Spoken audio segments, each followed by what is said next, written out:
오늘도 진짜 전략으로 출발하겠습니다. 오늘은 GFM 투자연구소의 이진우 소장 모셨습니다. 어서 오세요. 네, 안녕하세요. 네, 일단 간밤에는 시장을 흔든 것이 경제 지표였습니다. 고용 지표가 특히나 예상치에 못 미치게 나오면서 시장이 어느 정도 악재가 됐는데 사실 이 지표가 절대적으로 어떻게 나오는가 보다도 시장의 반응이 중요하잖아요. 네네. 그런데 어떨 때는 경제 지표가 못 나오면 그래도 테이퍼링 늦춰질 수 있겠다라면서 환호하면서 간밤에는 또 못 나오니까 이렇게 다우존스 산업지수를 중심으로 많이 하락했거든요. 어떻게 해석을 해야 될까요? 네, 그게 진짜 투자자들 갖다가 혼란스럽게 하고 맞아요. 힘들게 하는 거죠. 네. 시장 반응이 좀 일관된 어떤 흐름을 보인다면 특히 우리 개인 투자자들 같은 경우에 더 대응이 쉽죠. 네. 과거에 이랬으면 이랬다. 좀 말은 안 되지만 지표가 나쁘고 실적이 나쁘면 오히려 주가는 오르더라. 예? 예. 부양책 더 많이 길게 이어질 것이니까 이런 논리가 계속 통입되면 모르겠는데 그런 상황이죠. 지금 지표 이렇게 뭐랄까요? 그거 한 거는 어제 유가만 하더라도 놀랍습니다. 네. WTI가 3.4% 빠졌거든요. 그러면서 70불 위에서 놀던 놈이 그냥 68불대로 툭 떨어졌는데 아니 미국 에너지 정보청에서 이렇게 발표하는 원유 재고 숫자가 제가 보면서 말씀드려야겠네요. 네. 주간 원유 재고가 362만 7천 배럴 증가했다는 거예요. 예. 그런데 월가 예상치는 270만 배럴 감소입니다. 이 원자재 쪽에 또 난다 긴다 하는 애널리스트들이 번번이 지금 이러고 있어요. 네. 차이가 나도 너무 나잖아요. 너무 나는데요? 어느 정도 증가할 것이다 보다도 생각보다 더 많았다가 아니고 이건 아예 270만 배를 감소라고 했는데 네. 아예 안 맞은 거죠. 아예 안 맞는 그런 상황이 나오는 것처럼 지금 어제 조금 이렇게 이슈가 됐던 거는 이거죠. ADP 민간 고용이었죠. 네. 네. 오토매틱 데이터 프로세싱 그런 약자인데 자, 여기서 끝부분 보시죠. 우선 수치 보시면은 시장 예측은 그 전달에 애초에 발표됐던 거는 69만 2천 개의 민간 고용이 증가했다가 이제 수정치가 68만 개였고 그런 얘기였고 이번에 예측은 그래도 69만 5천 개 정도 일자리 민간 고용이 늘겠거니 했는데 33만 반도 안 됩니다. 우선 그리고 이 모멘텀 차원에서 이 막대 그래프가 이렇게 줄어들고 있는 게 보이시죠? 5월 이후에 네. 5월에 반짝 이제 찍고 정점 찍고 줄어들고 있는데 자, 제로헤지 같은 경우에 이런 식으로 썼습니다. ADP 민간 고용 보고서가 결국 이 일자리 늘어나는 게 정체되었다. 6월 달에는 이런 얘기인데 이걸 또 그렇게도 얘기하더라고요. 기업 입장에서는 구인난에 직면했다. 딱 그 일자리 자기들이 원하는 사람들이 잘 안 구해진다는 말도 되겠는데 그런데 또 어제 나왔던 지표가 이거예요. ISM 서비스 지수 말입니다. 이거 공급관리자 협회잖아요. Institute of Supply Management, 좌우지간 그 회사 내에서 원자재 같은 걸 공급하든 뭘 하든 이런 쪽의 공급관리자 협회인데 여기서 서비스 지수가 좋아요. 전달보다도 좋고 시장 예측보다도 좋아도 많이 좋습니다. 네. 이랬을 때 시장 반응이 어땠을지도 궁금한데 근데 마켓에서도 또 이건 민간 지표 서비스하는 데죠. 여기서 PMI는 또 줄었습니다. 전월치보다. 자, 이제 여기서 이제 막대기가 좀 많은 거는 예비치, 확정치 이런 식으로 이제 발표하다 보니까 이제 줄었다는 얘기인데 자, 여기서 모멘텀을 보시죠. ISM 쪽은 이렇게 나오고 나쁘지 않게 나오고 있는데 여기 있어 마켓 서비스 PMI 똑같은 서비스인데 이거 꺾이고 있는 그림. 네. 자, 이틀 전에 나왔던 이거보다 이틀 전에 나왔던 제조업 지수도 보시면은 ISM 제조업 지수는 꺾이는 모습. 그런데 마켓은 또 어떻게 올라가는 모습. 이렇게 해서 지금 굉장히 지표는 혼란스럽습니다. 헛갈리네요. 헷갈리죠? 예. 그린 데다가 이거 한번 보시면은 그러다 보니까 이 고용 부진에 경미랭크 말씀하신 저도 그렇다면 저도 순진하게 ADP 민간 생각보다 많이 안 좋네. 예. 주식 오르겠네 싶었는데 맞아요. 개장처 밀리더라고요. 그러니까요. 지금 이 얘기 보세요. 주식도 밀리고 주가도 밀리고 그리고 본드 일드니까 채권 수익률도 하락하더라 이 얘기입니다. 네. 특히 이렇게 중에서 뭐 러셀 같은 이 중소형주가 제일 먼저 많이 빠지던 그런 그림이었고 10년물 이렇게 됐는데 딱 개장 초 흐름만 이렇게 옮긴 겁니다. 잘 보시면 10년물 국채 수익률 보세요. 이게 어제 하루 동안의 움직임입니다. 10분 차트입니다. 10분 차트인데 국채 수익률 떨어지다가 네. 후루룩 또 올라가요. 그때는 어떤 때인가요? 이때는 또 리차드 클라리다 연준 부의장이 예. 어디 행사에서 막 연설을 하면서 예. 발언들이 막 헤드라인 단신으로 타타탁 리차드 클라리다 이런 말을 했다 하는 그게 막 쏟아져 나올 때였는데 네. 굉장히 세게 얘기하는 거예요. 자기가 보기에 내년 말쯤 되면은 실업률 3.8% 갈 거고 자기가 보는 게 아니고 연준이 전망하기를 네. 그렇게 보고 있고 내년 말이면은 금리 인상을 위한 필요 조건들은 갖춰질 것 같다. 맞아요. 2022년 말. 네. 예. 그리고 테이퍼링까지도 자기 생각에는 금년 말에 테이퍼링과 관련해서 선언하자고 얘기하면 자기는 지지하겠대요. 예. 그런 식으로 얘기하는 게 또 이렇게 10년 국채 수익률 끌어올렸습니다. 달러도 마찬가지. ADP 민간 고용 나오고 나서 달러 이렇게 약해지다가 올라가 버렸죠. 자, 이 두 개에서는 국채 수익률하고 다시 달러 인덱스를 보다 보니까 아하, 외환 시장에서는 금리 따라 조금 딜러들이 움직이는구나 하는 느낌은 받을 수가 있고 네. 다우지수가 이렇게 결국 밀려버렸죠. 다우지수가 밀려버렸는데 지금 지난 5월 10일이었죠. 이때가 이 고점 찍고 이렇게 낸 요거보다 살짝 올라가기는 했습니다만 지금 크게 봐서는 여기도 최근 우리 코스피만큼이나 답답한 흐름이에요. 사상 최고치 뭐 말은 나오고 했습니다만 크게 인상적인 건 아닌 가운데 이렇게 좀 눌리는 상황.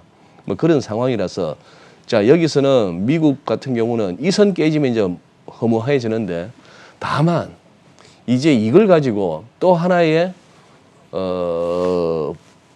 분석과 전망에 있어서 하나의 변화는 네. 미국이 안 좋았기 때문에 우리도 안 좋을 것 같습니다라는 얘기를 이제는 못 할 것 같아요. 최근 한 며칠 네. 흐름을 보다 보니까 중국도 나빠지고 했는데 오히려 우리 외국인 매수 살아나는 거 보십시오. 그렇죠. 예, 그런 상황이라서 아예 이제는 뭐 공격적으로 이런 생각 확 몇 단계를 거쳐서 이런 생각을 하게 됩니다. 미국 주식 빠지면서 우리 그리고 중국이 조금 뭐 중국 자체적으로는 뭐 중국 개인들이 사든지 아니면 중국 당국의 어떤 개입성 매수가 있어서 지수를 받치는지는 몰라도 중국 돌아가는 폼 봐서는 제가 해치펀드 꽤나 높은 자리에 있다 하더라도 야 거기 돈 빼야 할 것 같아요. 아, 너무 혼란스러우니까 예, 중국은. 그 불확실성이 엄청나고 그런 상황이고 미국도 저렇다 한다면은 그래서 돈이란 게 갈 데가 없잖아요. 주식하던 돈들이 주식 잠시 이렇게 처분하고 그 돈을 갖다가 놀리거나 그걸 갖고 뭐 딴 데는 못 가는 돈들이잖아요. 네. 어딘가는 가야 되는 거 아닙니까? 그렇죠. 그 우리 이수조 대표님 좋아하시는 롱숏 전략 아니에요. 그 롱숏이 결국 업종별 롱숏도 되고 네. 국가별 지역별 롱숏도 되는 거잖아요. 그래서 우리나라에 들어온다고 생각하세요? 저는 약간 그런 느낌이 듭니다. 예. 그래서 지금 뭐 반사적인 뭐 이익을 갖다가 좀 누리는 것다. 심지어 딜러들 사이에서는 그 얘기도 옛날부터 있었어요. 네. 미국 주식 오르는 동안에 환율 안 빠진다.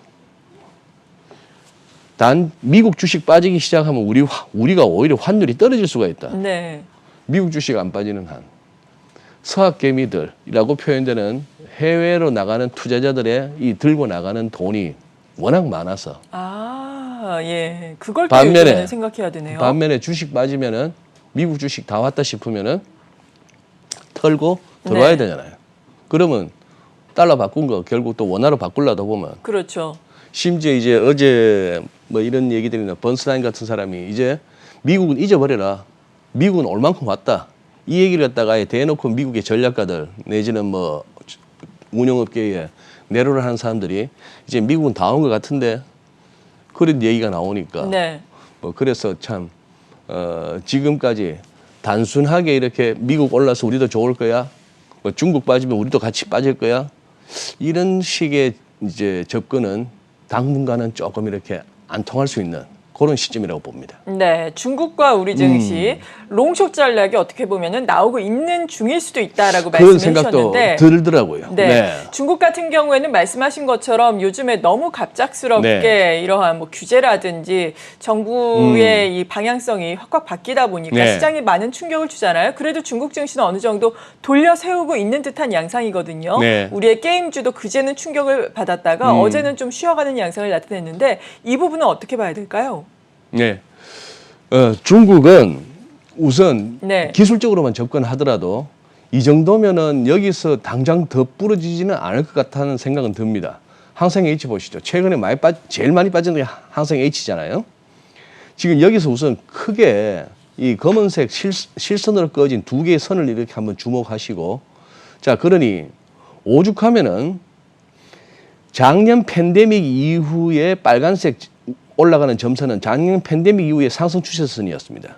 이걸 깨고 내려왔는데다가 깨고 내려왔으면 하다못해 2018년부터의 이 내려오는 이 선은 받쳐져야 되는데 이 선도 깨고 내려올 만큼 이번에 상당히 충격은 컸습니다. 네. 컸지만 그 다음에 이 선을 어떻게 깨고 내려오겠습니까? 지금 당장. 그러니 베이징에서의 어떤 그 정치적인 이유가 됐건 뭐가 됐건 사람 좀 다쳐도 되고 돈 좀 깨져도 되는데 어쨌거나 쪼아야겠다. 뭐 빅테크 기업들을 쪼든 아니면은 여러 가지 지금 뒤숭숭한 자연재해만으로도 또 뒤숭숭한 이런 어떤 그 국내 사정을 좀 더 옥죄면서 가야겠다 하는 그런 차원에서 했다면 금융당국 입장에서는 야 그러다가 진짜 큰일 나겠는데 싶을 거 아니겠어요? 그럴 수 있죠. 네, 그러니 뭐 정권 관련 매체들이나 또 금융당국에서는 또 이렇게 시장 위무에 나서기도 하고 해서 이 정도가 됐는데 자 보시면 이렇게 보시죠. 자 텐센트만 하더라도 자 이렇게 뭐 쿵쿵쿵 거렸습니다. 무슨 뭐 저기 뭡니까 음악 관련한 판권 독점 하지 마 네. 했던 그 이후로 이렇게 하다가 지난주 반등 좀 나오다 또 안 되나 싶었는데 특히 끝에서 두 번째 이게 그거였잖아요. 정신적 아편이라고 게임을. 아, 게임주. 예. 예. 이랬다가 뭐 여기 웹사이트에서 그 기사를 지우기도 했답니다만 벌써 뭐 다 알려진 다음에 그거 네. 한 거니까. 자, 이제 반등이 나오는데 여기 고점 대비 말이에요. 2월달 고점 대비 45% 넘게 빠졌으면은 당장 더 빠지기는 뭐하다고 볼 수 있고 주간으로 보시죠. 위클리로 보시면은 자 이게 작년 팬데믹 때의 저점입니다. 네. 여기서부터 출발하는 이 선 깨고 내려왔고 그러나 여기서 이동평균선으로 보더라도 뭐 200일이나 200주나 어쨌거나 200이라고 하는 나름대로 차트마다 꺼져 있을 만한 이 이평선이 걸리고 또 이 선도 걸리네요. 저점끼리 연결한 선. 이쯤 됐으면 여기서 바로 빠지기는 뭐하다고 보는 것이고 그렇다면 또 이렇게 보십시다. 그걸로 조정 끝났을까? 그냥 이거는 이제 상상력입니다. 네. 계속해서 장기적으로 어떻게 될까? 자, 텐센트가 뭔가 이렇게 보니 얼추 보입니다. 이렇게 한 번, 두 번, 세 번, 네 번, 다섯 번, 1, 2, 3, 4, 5 정도의 큰 흐름은 보여요. 세부 파동은 자신 없어도. 그렇다면은 생각할 수 있는 건 ABC입니다. 이번은 A 같아요. 네. 어느 정도 B파가 나올 것 같습니다. 반등이 나오고 그다음 C파가 한 번 더 있어서 완전히 이 조정이 한 번 더 와야 되는데 그것이 이번 레벨에서 끝날까 아니면 조금 더 깊어질까라고 한다면은 적어도 50%까지 내지는 61.8%도 염두에는 두셔야 되는데 그보다는 지금은 우선은 반등 아닐까? 그럼 반등은 어디까지 갈까? 지금 이번에 여기서 다시 한번 거꾸로 하면 물론 개별 종목에다 지금 피보나치를 막 적용하는 거는 뭐 위험한 접근이긴 합니다만 한번 해보는 겁니다. 그렇게 한다면은 대충 이렇게 느낌은 오는 거죠.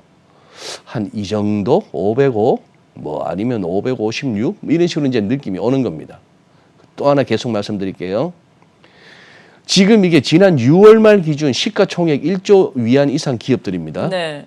텐센트, 알리바바, 마오따이는 귀주 못 해주죠. 공상은행, 그리고 메이투안 이런 식인데 CATL도 있네요. 귀주 못 해주 지금 이래요. 요즘 안 좋네요. 안 좋죠?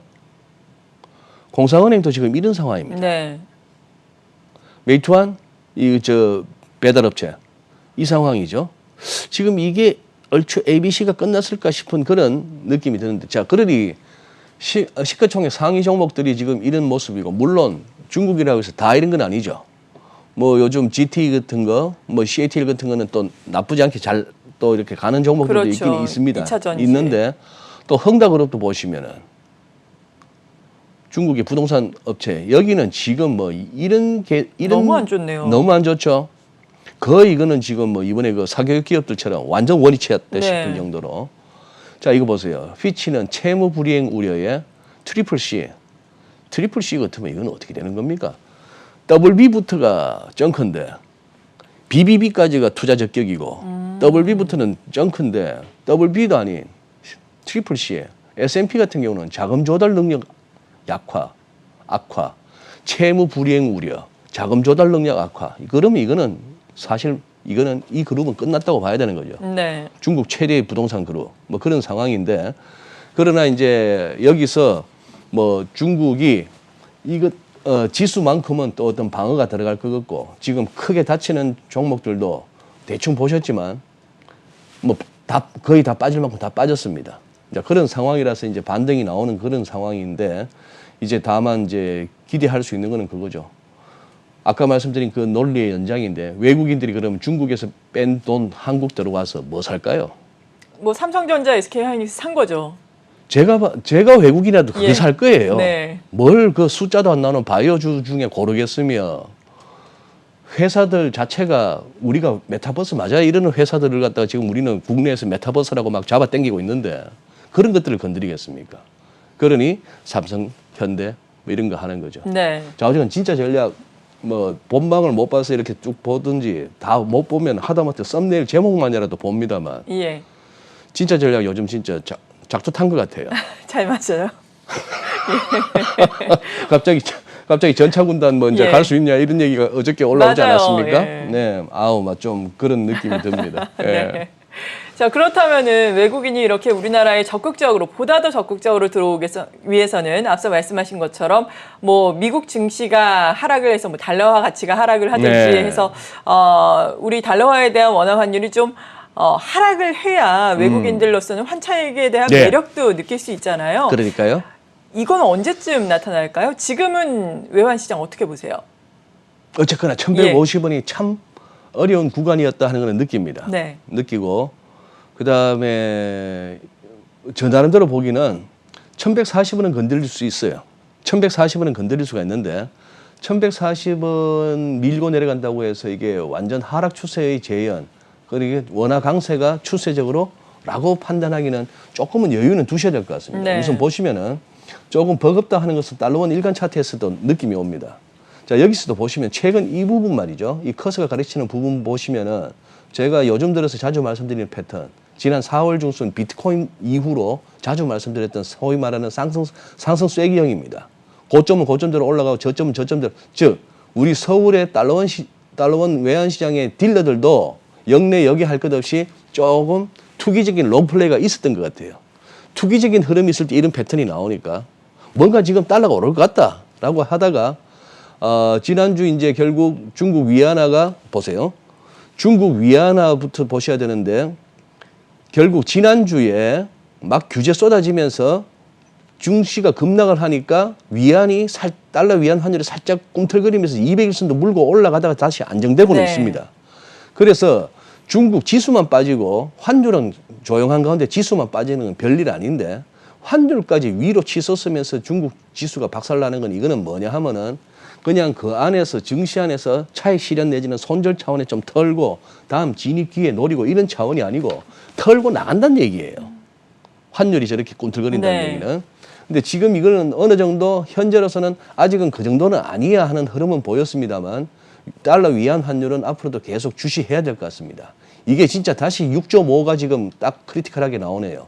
또 1달러당 6.5 위안을 갖다 급하게 치고 올라가는 상황이면은 중국에서 다 돈 뺀다고 봐야 되는 상황이고, 그렇게 된다면 우리도 결국은 다시 올라갈 것 같은데 모르겠어요. 그 논리가 중국에서 빼서 한국 들어온다 하면 이건 우리는 거꾸로 오고, 그렇죠. 즉 그 얘기는 위안 원 환율은 급격히 낮아질 수 있는 뭐 그런 상황인데, 위안이 싸지는 원화 대비 그런 상황인데 조금 요 정도까지는 두고 있겠습니다. 뭐 1140원 오늘이라도 깨질 수 있겠으나 NDF 시세는 그렇게 하락보다는 약간 강보합으로 끝나서 그런 상황이고 조금 한 1125, 30까지는 조금은 뭐 있을 수 있는 하락 조정이라고 봐야 될 것 같습니다. 그 이후는 지금 외국인들이 보여주는 어떤 수급에서의 변화가 이게 진정성을 가지고 있고 지속성을 가지고 있는지를 한 며칠 확인하면서 같이 갈 것 같아요.